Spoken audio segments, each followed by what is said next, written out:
Hello दोस्तों। आज हम लोग बात करेंगे एकांत परिरोध के बारे में, जिसके बारे में इंडियन पिनल कोड में सेक्शन 73 और 74 में दिया हुआ है और भारतीय न्याय संहिता में सेक्शन 11 और 12 में दिया हुआ है। तो एकांत परिरोध मीन्स जब कभी कोई व्यक्ति ऐसे अपराध के लिए दोषसिद्धि ठहराया जाता है जिसके लिए इस संहिता के अधीन न्यायालय को उसे कठिन कारावास से दंडादेश करने की शक्ति है। इसमें एक महत्वपूर्ण शब्द है कठिन कारावास। इसका मतलब ये सेक्शन सादा कारावास पे अप्लाई नहीं होता है। इस संहिता में दो इम्पोर्टेंट कारावास दिए हुए हैं, एक कठिन कारावास है और एक सादा कारावास है। तो ये सेक्शन सिर्फ कठिन कारावास पे अप्लाई होता है, सादा कारावास पे अप्लाई नहीं होता है।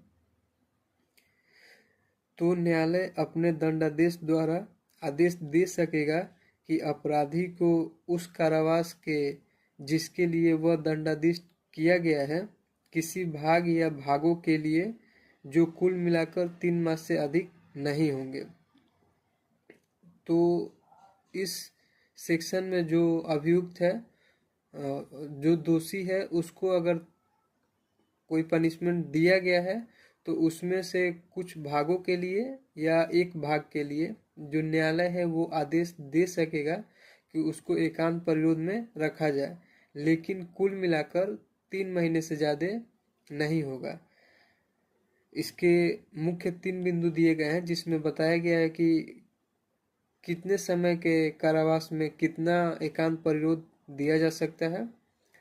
तो पहला बिंदु है, यदि कारावास की अवधि 6 माह से अधिक नहीं है तो 1 माह से अनधिक समय, मतलब अगर दोषी को 6 महीने से कम की सज़ा दी गई है तो ऐसे मामलों में उसको 1 महीने से ज़्यादा एकांत परिरोध का सज़ा नहीं दिया जा सकता है। दूसरा, यदि कारावास की अवधि 6 माह से अधिक है और 1 वर्ष से अधिक नहीं है तो 2 माह से अनधिक समय, मतलब यदि दोषी को 6 महीने से ज़्यादा और 1 साल से कम का सज़ा दिया गया है तो ऐसे मामलों में उसको 2 महीने से ज़्यादा एकांत परिरोध का सज़ा नहीं दिया जा सकता है। तीसरा, यदि कारावास की अवधि 1 वर्ष से अधिक है तो 3 माह से अनधिक समय, जैसा कि हम लोग पहले सेक्शन में पढ़े कि कुल मिलाकर 3 महीने से अधिक एकांत परिरोध का सज़ा नहीं हो सकता है। तो अगर 1 साल से ज़्यादा का सज़ा मिला हुआ है उस दोषी को तो ऐसे मामलों में 3 महीने से ज़्यादा एकांत परिरोध का सज़ा नहीं दिया जा सकता है। अब बात करते हैं सेक्शन 12 के बारे में, जिसमें बताया गया है कि अवधि क्या होगी इस एकांत परिरोध के निष्पादन के लिए। जैसे कि एक बार में उसको कितने दिन के लिए एकांत परिरोध में रखा जा सकता है और उसके बीच में फिर कितना अंतराल दिया जाएगा, ये बताया गया है सेक्शन 12 में।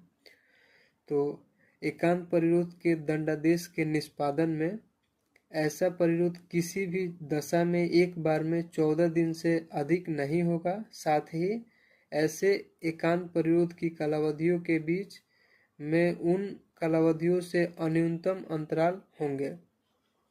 ये भी वही बात कह रहा है कि एक बार में 14 दिन तक ही उसको एकांत परिरोध में रखा जा सकता है, उसके बाद उसको 14 दिन का अंतराल देना होगा और फिर 14 दिन बाद उसको चाहे तो रख सकते हैं एकांत परिरोध में, लेकिन बीच में उतना गैप होना चाहिए।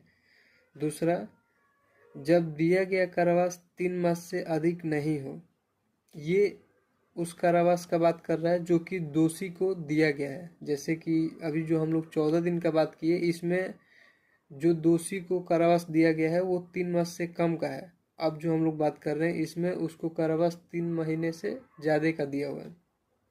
तो जब दिया गया कारावास 3 माह से अधिक हो तब दिए गए संपूर्ण कारावास के किसी एक मास में एकांत परिरोध 7 दिन से अधिक नहीं होगा। साथ ही एकांत परिरोध की कालावधियों के बीच में उन्हीं कालावधियों से अन्यून अंतराल होंगे।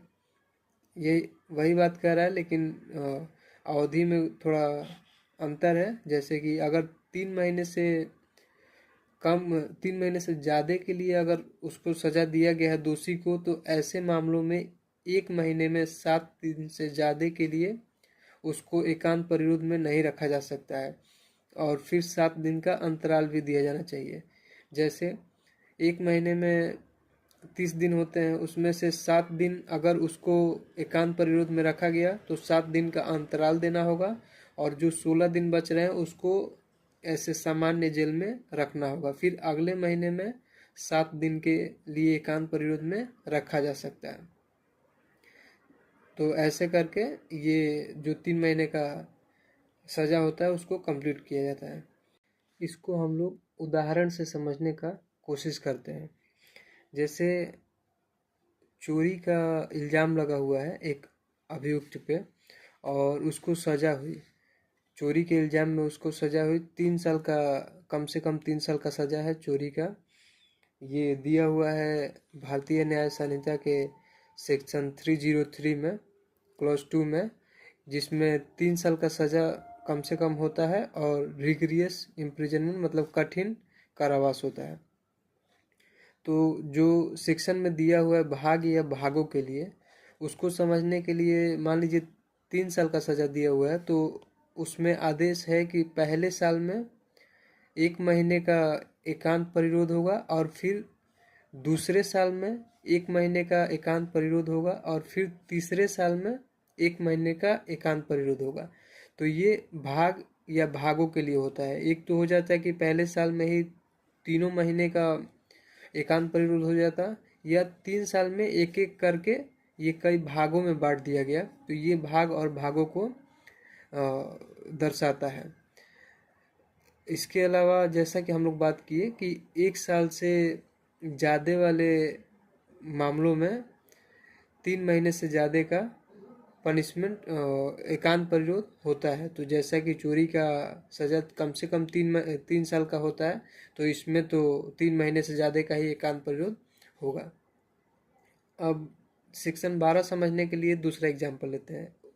मान लीजिए चोरी के इल्ज़ाम में ही किसी को सज़ा मिला है सिर्फ 2 महीने का, तो ऐसे मामले में 1 महीने का ही एकांत परिरोध हो सकता है उसको, क्योंकि हम लोग बिंदु 1 में देखे थे कि 6 महीने से कम की सज़ा में सिर्फ 1 महीने तक का ही एकांत परिरोध दिया जा सकता है।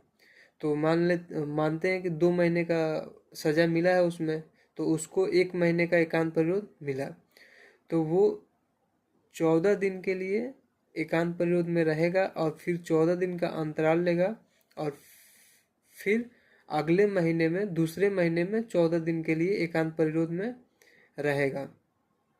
ऐसे ही अगर उसी चोरी के इल्ज़ाम में उसको 2 महीने का नहीं 5 महीने का सज़ा हुआ है, जिसमें कि दूसरा कंडीशन दिया हुआ है कि 3 महीने से ज़्यादा का सज़ा है, तो ऐसे केस में अगर हम उदाहरण लें तो मानते हैं कि उस चोरी के इल्ज़ाम में उसको 5 महीने का सज़ा मिला हुआ है, तो ऐसे 5 महीने वाले सज़ा के मामले में उसको पहले महीने में 7 दिन के लिए रखा जाएगा एकांत परिरोध में, फिर दूसरे महीने में 7 दिन के लिए रखा जाएगा, और फिर तीसरे महीने में 7 दिन के लिए रखा जाएगा।